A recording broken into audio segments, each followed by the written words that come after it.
Vicki Hogarth, and welcome to Southwest Magazine. I'm joined today by the Executive Director of the New Brunswick SPCA, Lesley Rogers, as well as Gail Flaherty from the Charlotte County SPCA, here to talk about responsible pet ownership and their new campaign, Your Next Pet, as well as all of the incredible work that they do at the SPCA. Thank you both for being here today. Thank you, Vicki.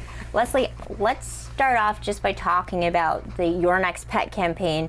What brought this on, and why is it so important to the SPCA? So the New Brunswick SPCA is a charity that is involved in animal welfare, and some of the things that we want to do is to promote responsible pet ownership, or basically to set people up for success and to give them some tips so they can have a really happy, positive experience by bringing new pets into their families.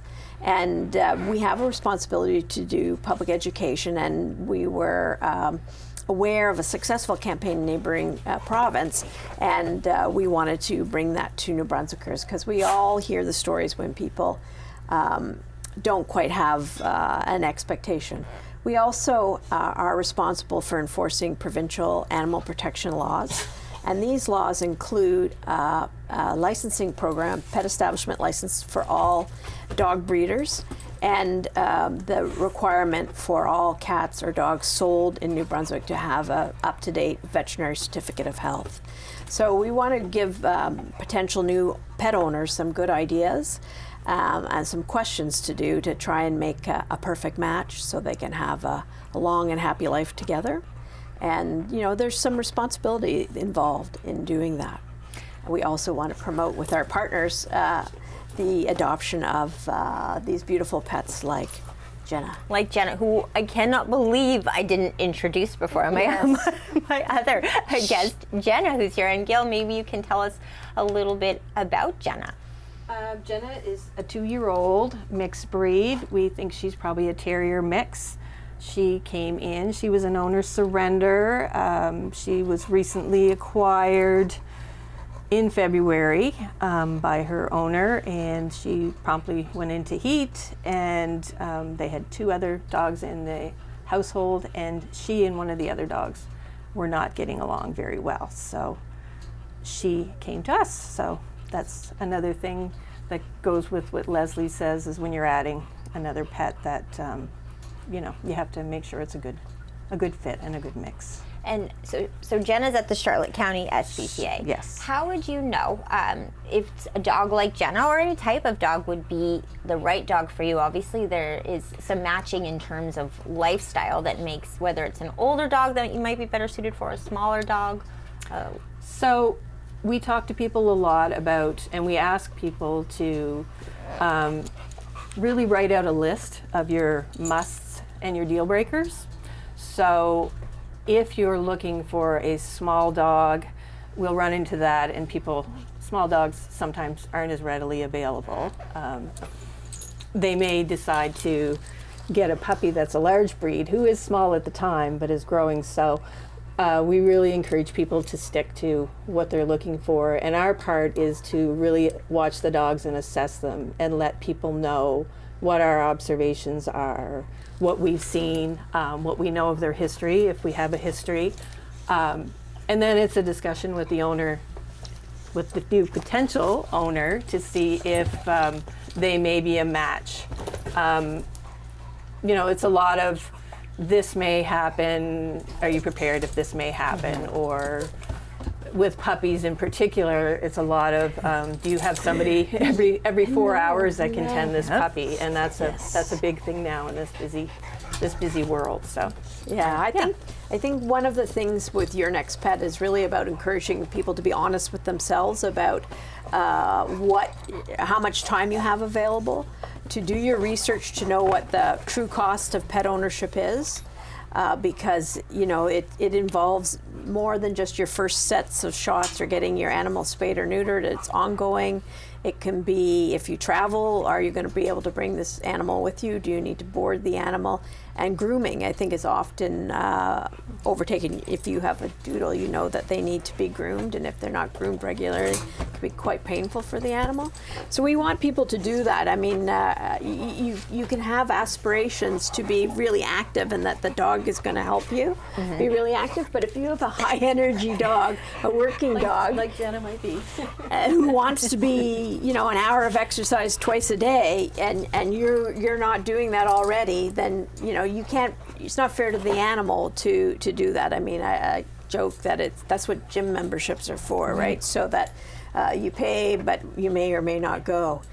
So we want people to be honest about that, and what else is going on in your house. Do you have small kids? Do you have other pets? Do you have cats? Is the animal? And understanding a breed. So if you're going to get a puppy from a breeder, I think it's really important that you do your research about the traits and behaviors of the breed, and your research on the breeder. So you want to be able to go and you want to see the mom, you want to see the puppies, you want to ask questions about any health issues with the breed, and you want to make sure what the temperament is like. If they are breeding hunting dogs that are being bred to be working hunting dogs, and you want it as a family pet, a good breeder probably won't sell you that dog. But it is good to know. I mean, you know, I have terriers. Terriers have a natural prey drive. I can't let those dogs go loose in the neighborhood. I can't get angry at them when they bark at squirrels, right? That's their nature.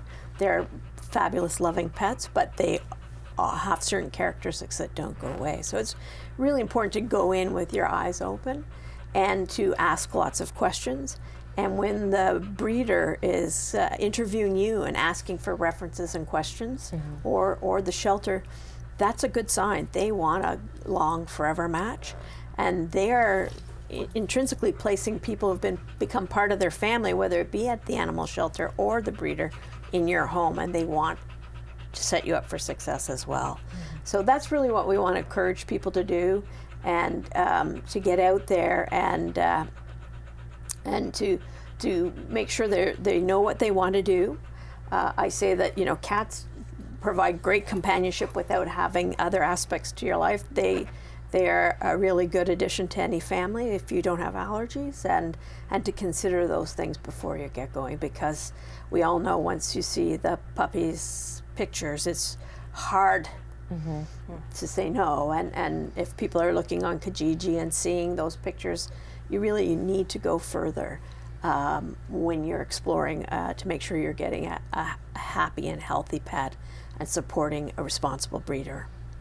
What are some of the biggest misconceptions you run into as the SPCA in terms of pet ownership? People that might be going into it for the first time. I remember a campaign. It was an SPCA from my childhood about a dog is for a lifetime, not just for Christmas. And it stuck with me because a lot of times people, you know, it seems like a great puppy Christmas gift, birthday gift, but they don't think about everything that goes into this commitment. Any pet is a longer term commitment. So, you know, depending on the breed, a dog could last from 10 to 15 years.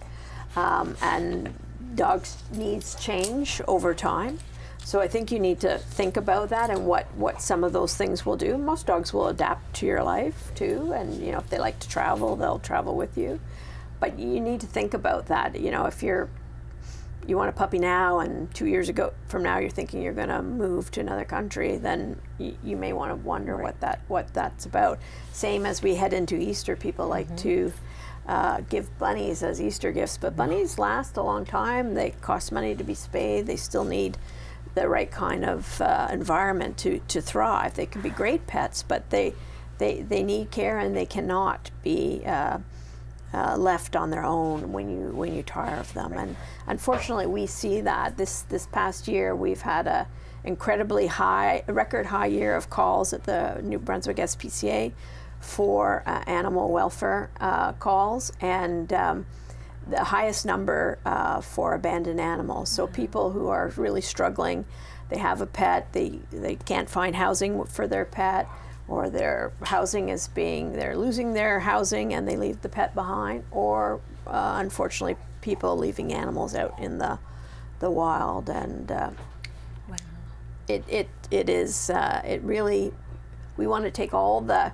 steps we can to help people have enough information to not end up in that situation. I mean, things happen in life, and you know, we want to make sure the animals are safe if you can't continue, but it's really important in the beginning to do that homework, to, as I said, set yourself up for success, and to avoid situations where you are not dealing with a reputable breeder, and you know, if somebody isn't prepared to let you see the mother, meet the puppies, or give you information about the health history, or their veterinarian, and they want to meet you in a parking lot and give you the puppy, that's usually not a very good sign. And also in New Brunswick, they need to provide you with a veterinary certificate of health, and it has to be recent, within 6 months. Lesley, when you're talking about abandonment of pets, a record high Yes. year, what factors do you think, just from obviously the situations you're seeing, is it in cost of living, inflation? Is it post-COVID? There was a lot of adoption in COVID, and then people are going back to offices. Yeah, Vicki, it's all of those things.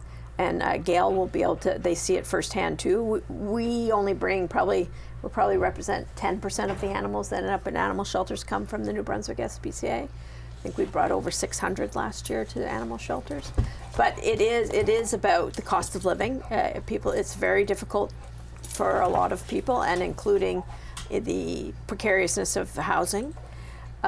We do see more and more incidents where people have had pets at home. They may have been first-time pet owners during COVID. The animals aren't properly socialized, and then suddenly their work is saying, no, you have to go to work, and other behaviors start to happen, and those dogs may end up back at the shelters or looking to be rehomed.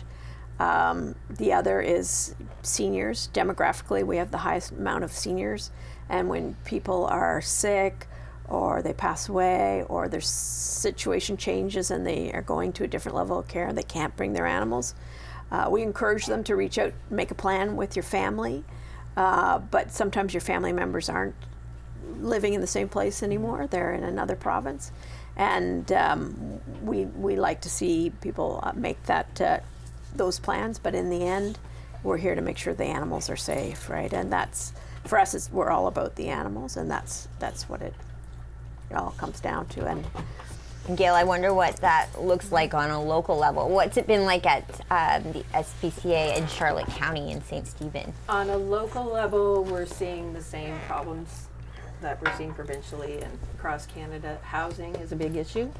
And jobs. People are moving for jobs, and then to find housing and jobs. So you're doubling down on that. Costs going up because rentals and other costs have gone up. We've had an increased amount of people using our Casey's cupboard just to access food to get them through the month. They can pick up food once a month through us to get them through, and you know, we assess that on a monthly basis. And we've had some people who've had to continue for some amount of time, and we've had some people that it might be just a couple of months and they're back on their feet. But we're there, and the community is there to try to keep these pets in their homes. That some of these people have had these pets for years, and if we can help them get through a bumpy patch, then that's best for the pets and the families. And you are seeing a rise, though, with things like Casey's cupboards, the need to use them. Yes, we are seeing a rise in that, a rise in owner surrenders. That seems to be due to housing. Sometimes conflict with other animals. Housing is one of the big ones for cats. As Lesley mentioned, the aging population. We are getting a lot of our cat owner surrenders are because of owners going into homes or death. So those animals have no place to go. So we just recently took in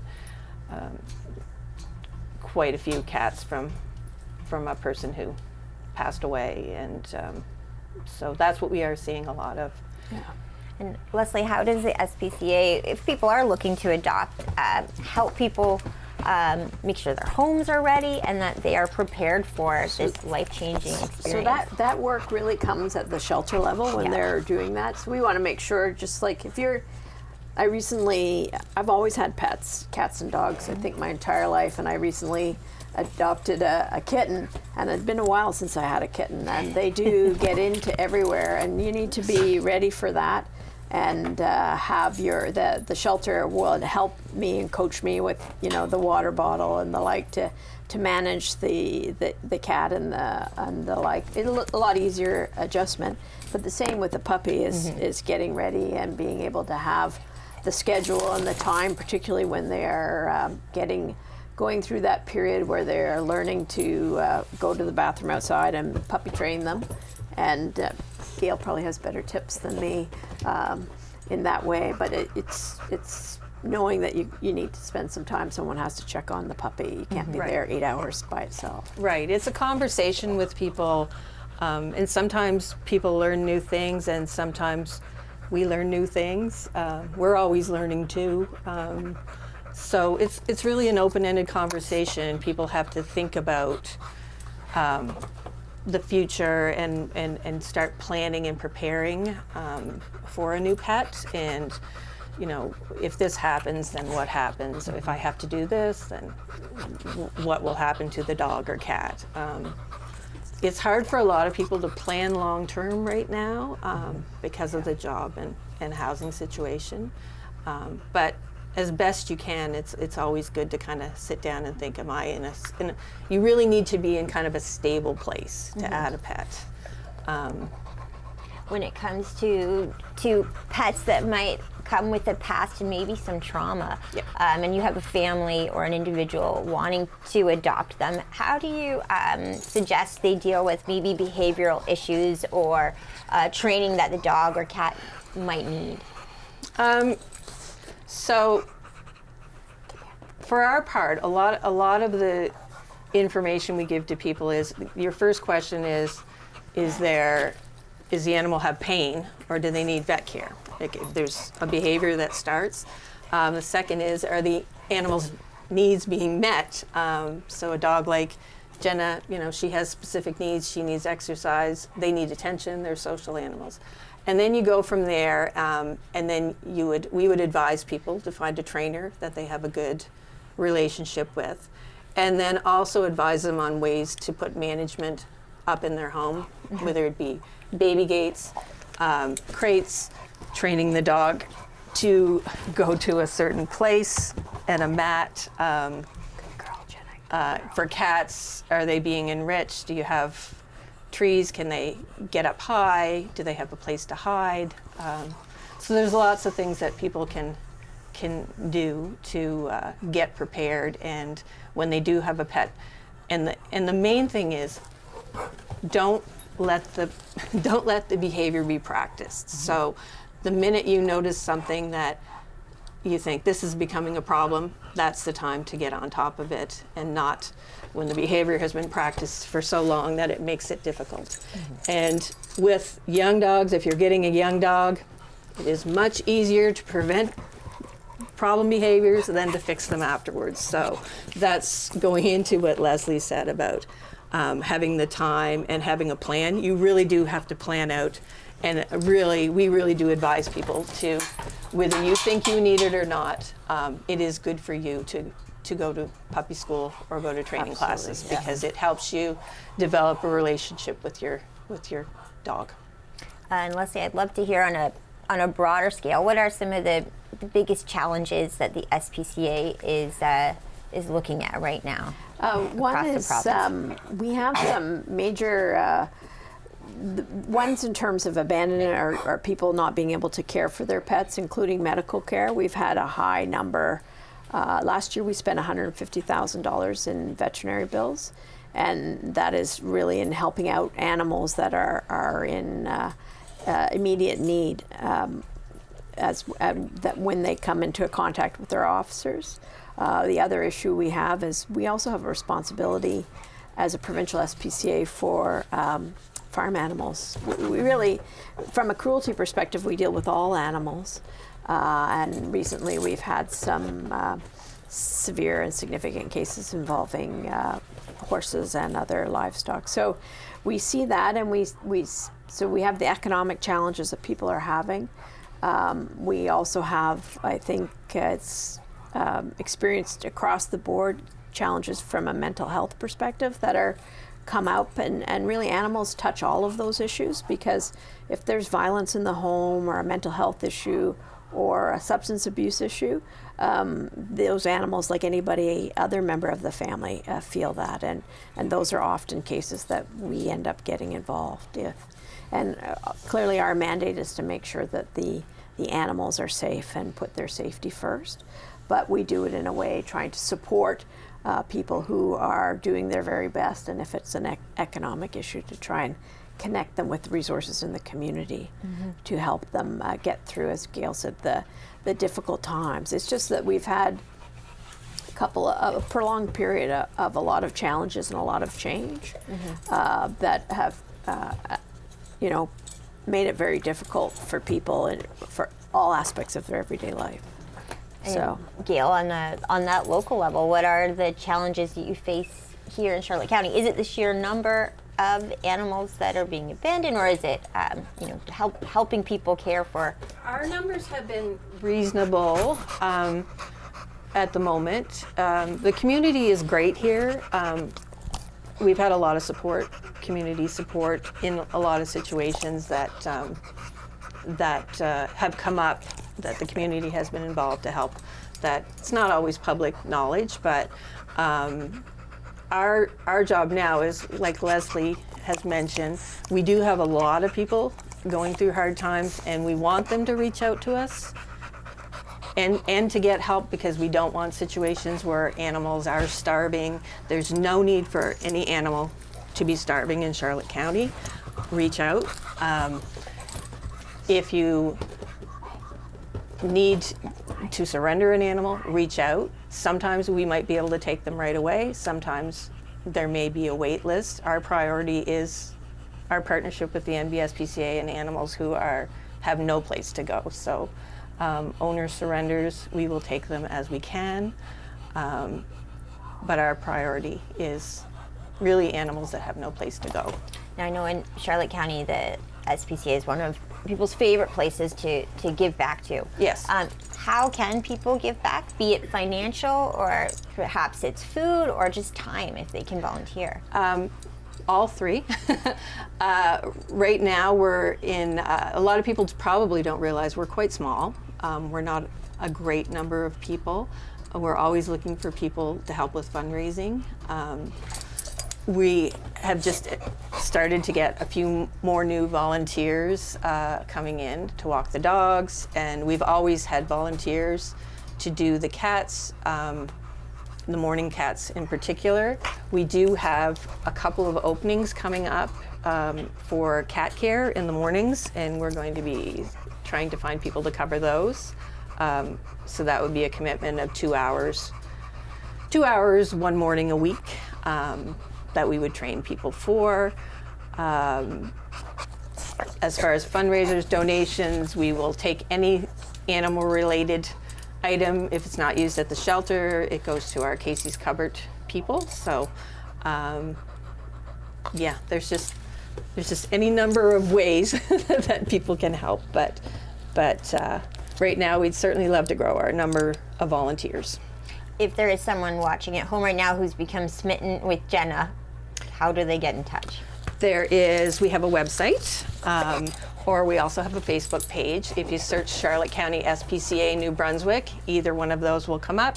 Jenna is featured on that page, and with the information we know about her so far, that's fluid, that changes as we get to know them more. We'll find out more, but we generally don't post them until we have a little bit of a handle on what we've seen. We've seen patterns of behavior that, oh, she does this, or he does this, or he seems to like this or doesn't like this. So, because sometimes we don't have a lot of information about them, so people can send in an application. They read. If they think it's a match, we will put who we think is a good match, and then they can let us know, and we will arrange a meet and greet and see how it goes. And Lesley, yeah, continue from there. So we we have a success adoption story working with us. Our boss cat, Norm, who was one of our officers, he was an abandoned cat in St. John. And we brought him to the Charlotte County SPCA with one of his apartment mates, and they had not been mistreated, but the person left them behind.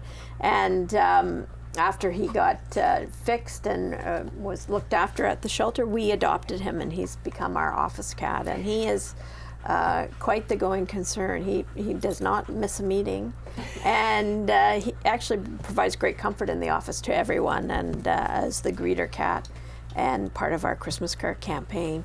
But I think if in offices where people can handle that, having a pet at the office, whether it be somebody's own dog who comes in and is there for the day, it can bring a lot of comfort to people. And Norm, he really makes the office a reminder for us every day of why we do what we do. And I encourage others, if that works for you, if there's not a policy in your workplace, they can be great companions. There's no better office than a pet-friendly office. I will say, Yes. we call our Maud the Chief Emotional Support Officer. Yes, she fulfills that role. No, and it really helps when those, everything is a tiny bit more difficult, and we're all changing the way we do things and to react to the way the world is moving, and it does help for sure. And sometimes it does lower productivity when he sleeps on your keyboard, but he is a great addition to our team, and just a shining example of what a new life can be, right? And he's a very happy, well-fed cat. Yes. Thank you. Not only both for being here, but for the incredible work you do. Thank you. Thank you, Vicki. My guests today have been Lesley Rogers, the Executive Director of the New Brunswick SPCA, and Gail Flaherty from the Charlotte County SPCA. We've been talking about Your Next Pet campaign. I'm Vicki Hogarth. Thank you for watching Southwest Magazine.